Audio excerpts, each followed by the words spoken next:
Right now, GOP leaders in the Senate are pushing lawmakers to pass the big, beautiful bill that makes the 2017 tax cuts permanent, the hallmark of the legislation in Trump's America First agenda.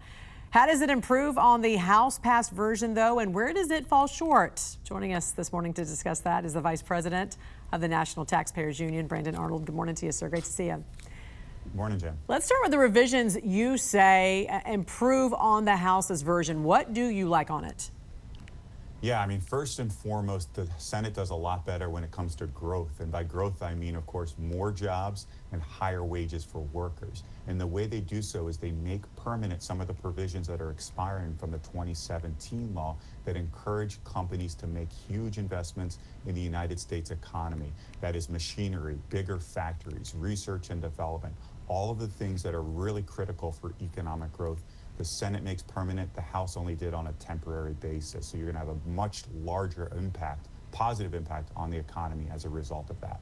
There's also this no tax on tips, no tax on overtime, no tax on Social Security. What were the guardrails, though, that the Senate placed on it that was not in the House's version?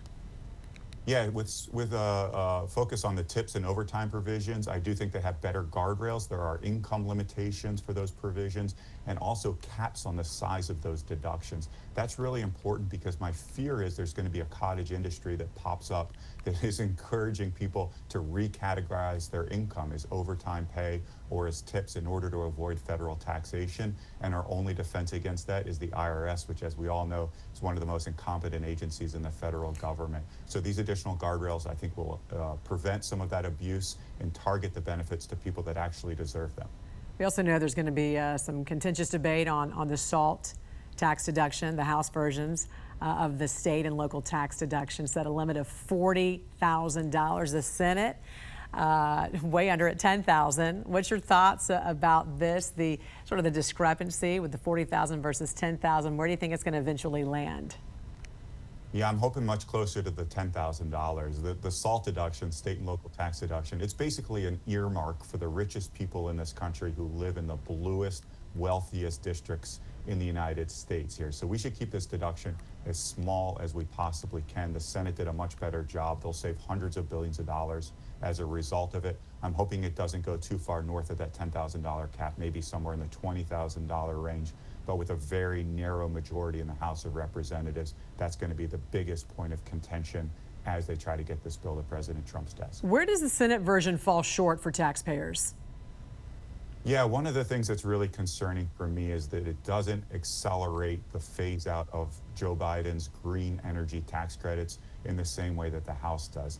And not only does that mean less in the way of savings, but it also makes it more and more likely that these provisions, these tax credits for EVs and solar production, wind production, and so forth, will stick around permanently. The longer you leave these tax credits on the books, the more likely a future Congress or a president or so forth will act to keep them around. So we need to rip these out of the tax code as quickly as possible.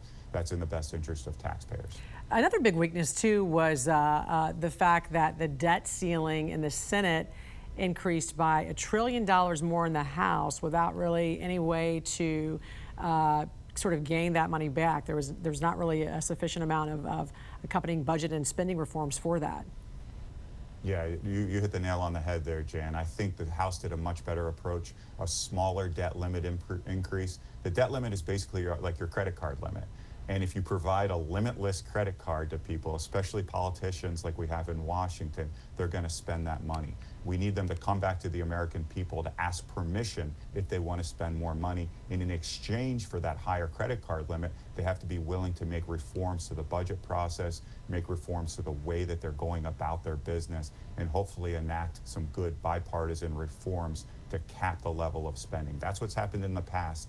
But the more we give them that blank check, that higher credit card limit, the less likely we are to have fiscal discipline in Washington. Vice President of the National Taxpayers Union, Brandon Arnold, great to see you. Hope you have a great weekend. Thanks for joining us. Thanks, Jen.